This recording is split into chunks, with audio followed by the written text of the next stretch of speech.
बिस्मिल्लाहिर्रहमानिर्रहीम, अस्सलाम वालेकुम नाज़रीन। आप यूट्यूब चैनल देख रहे हैं, मैं इमरान खान हूँ। लेकिन जैसे ही ये इत्मीनान हो गया एस्टेब्लिशमेंट को, तो साथ ही पता चला कि जी तोशाखाना 2 की तारीख का ऐलान हो गया। अब कल सुबह 10 बजे समात रखी है। अब देखते हैं रात गए कैंसिल होती है या चलती रहती है। और ये भी देखना पड़ेगा कि ख़ानदान के अफराद को, वकला को, सहाफ़ियों को अंदर जाने की इजाज़त मिलती है या नहीं मिलती। बहरहाल तोशाखाना 2 का जो केस है वो लंबे अरसे के बाद एक मरतबा फिर लगाया गया अडियाला जेल में। देखना यह कि इमरान खान साहब क्या बात करते हैं। इमरान खान पे इन्होंने जो भी इल्ज़ाम लगाए ना, ये सारे अपनी जुबानों से इकरार भी कर रहे हैं और अपने हाथों से वो सारे काम भी कर रहे हैं। ये कहते थे इमरान खान को कि उसने जनरल बाजवा को एक्सटेंशन दी। भाई, जनरल बाजवा ने एक्सटेंशन सारी पॉलिटिकल पार्टी से ली थी और मरियम नवाज ने कहा था जी शुक्र है मैं इस गुनाह में शामिल नहीं थी। आज मरियम नवाज की ईमा के ऊपर मरियम नवाज की अपनी मुशावरत के साथ नवाज शरीफ और उसका भाई और ये सारे मिलकर हाफिज सैयद आसिफ मुनीर साहब को एक्सटेंशन देने का फैसला कर चुके हैं, जिसे राणा सनाउल्लाह के जरिए से इन्होंने ऐलान भी करवा दिया, अनाउंस करवा दिया जनाब कि डिजर्विंग कैंडिडेट यही है। पाकिस्तान बनते साथ ही पाकिस्तान तोड़ने की बुनियाद रख दी गई। और यह बात मैं नहीं कर रहा, यह किताबों में लिखा है। उस वक्त के एयर चीफ मार्शल की किताब में यह बात लिखी है। जनरल ज़िया-उल हक ने कहा कि हमारी अदलिया आजाद है। फिर उसी अदलिया ने भुट्टो को सूली पर चढ़ा दिया। 40 साल बाद अदलिया ने तस्लीम किया गलती हो गई, माफी मांगी, लेकिन सजा किसी को नहीं हुई। बदकिस्मती से जज इस्तेमाल हुए। जनरल ज़िया-उल हक वर्दी में बैठा था, बीबीसी को इंटरव्यू देते हुए कह रहा था कि भुट्टो केस की अपील में सुप्रीम कोर्ट में है, अदलिया आजाद है, जो फैसला देगी कबूल होगा। और फिर अदलिया ने भुट्टो शहीद को सूली पर लटका दिया। इसी बेंच के जजेस ने बाद में कहा दबाव था। 40 साल बाद सुप्रीम कोर्ट ने भुट्टो केस में अपनी गलती तो तस्लीम की, मगर सजा किसी को नहीं हुई। उस वक्त सजा सिर्फ भुट्टो को नहीं मिली, उसके साथ इस मुल्क की आवाम थी जिसके साथ मिलकर भुट्टो शहीद अशराफिया से लड़ रहे थे और जजेस ने खुशी से खुद को इस्तेमाल होने दिया। आज इमरान खान उसी जगह पे खड़ा है, लेकिन जजेस जो है वो इसी तरह आलाकार बने हुए हैं, इसी तरह सहूलतकार बने हुए हैं।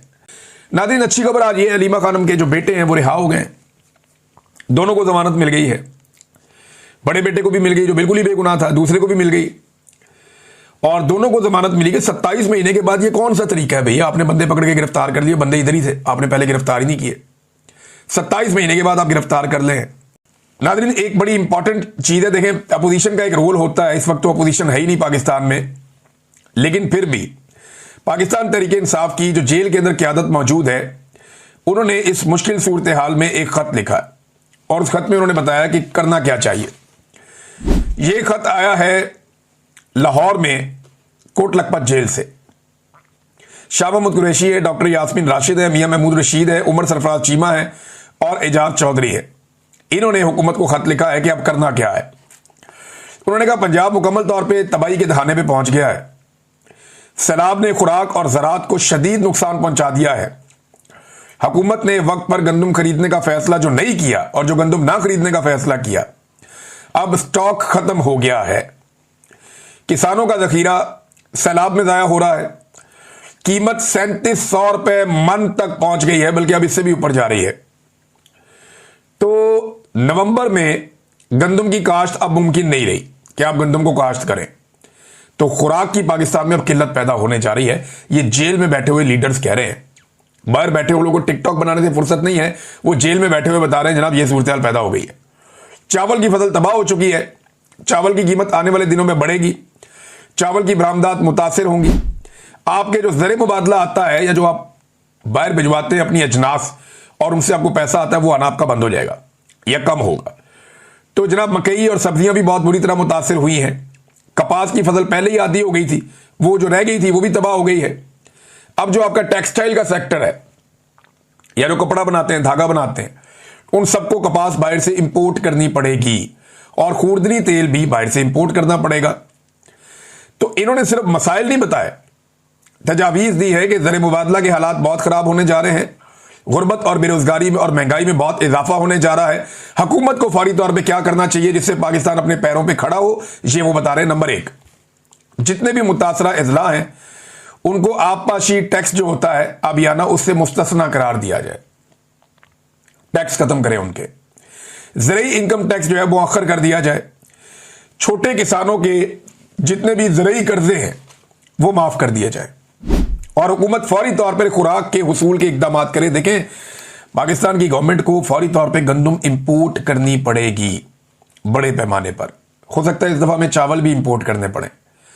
तो खुराक पाकिस्तान में पूरी करनी पड़ेगी, हर हाल में करनी पड़ेगी, क्योंकि किसान की जो पहली प्रायोरिटी होनी चाहिए सैलाब उतरने के बाद वो चारा होनी चाहिए। सबसे पहले चारे का बंदोबस्त किया जाएगा ताकि जो जानवर हैं उन्हें महफूज रखा जा सके। पाकिस्तान जो है दूध पैदा करने वाले बड़े मुल्कों में से एक है। पाकिस्तान में दूध की खपत भी बहुत ज्यादा है, और अगर दूध की पैदावार कम होती है, जो हालात पैदा हो गए हैं उसके बाद, तो पाकिस्तान के लिए बड़ी मुश्किलात में इजाफा हो जाएगा। लिहाजा फौरी तौर पे ये इकदाम पाकिस्तान को करने पड़ेंगे।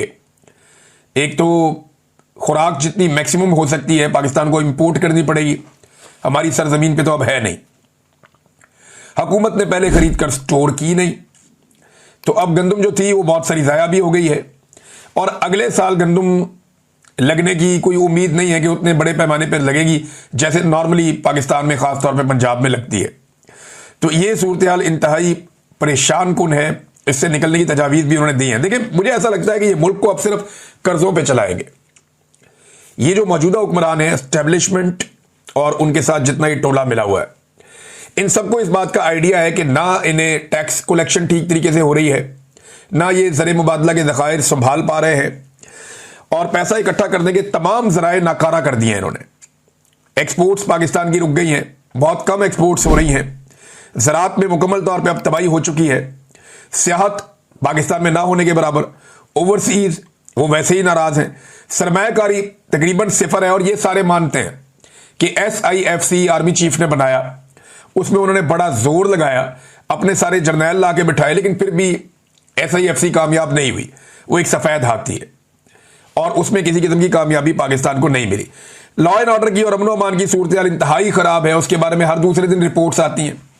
अभी खैबर पख्तूनख्वा के बारे में एक रिपोर्ट आई है, दहशतगर्दी के 605 वाकयात हुए हैं 8 महीने के दौरान खैबर पख्तूनख्वा में, 605 वाकयात, और 138 शहरी इसमें जाँ बहक हो गए, शहीद हो गए। इसी तरह बलूचिस्तान के अंदर तो नो गो एरिया बन गया है। तो ये कैसे मुल्क चलेगा? ये सिर्फ कर्जों पे चलेगा। ये कर्जे हासिल करते जाएंगे क्योंकि इन्होंने वापस नहीं करने। ये रिटायर होकर भाग जाएंगे पाकिस्तान से, ये यहां पाकिस्तान में रहेंगे ही नहीं। इन्होंने रिटायर होकर निकल जाना है, सियासतदान जो है उन्होंने जुतियां छोड़ के भाग जाना है, और ये कर्जा पाकिस्तानियों को वापस देना पड़ेगा। देखिए, परवेज मुशर्रफ ने जो पैसा लिया क्या उसने वापस किया? जो पैसा ज़ियाउल हक ने लिया क्या उसने वापस किया? या जो पैसा नवाज शरीफ ने लिया क्या उसने वापस किया? या जो बेनजीर ने कर्जा लिया क्या उसने वापस किया? ये कर्जा वापस पाकिस्तान की आवाम को करना पड़ेगा। अगले वीलॉग में आपको बताऊंगा। अब तक के लिए इतनी, अपना ख्याल रखिएगा, अपने चैनल का भी। अल्लाह हाफिज़।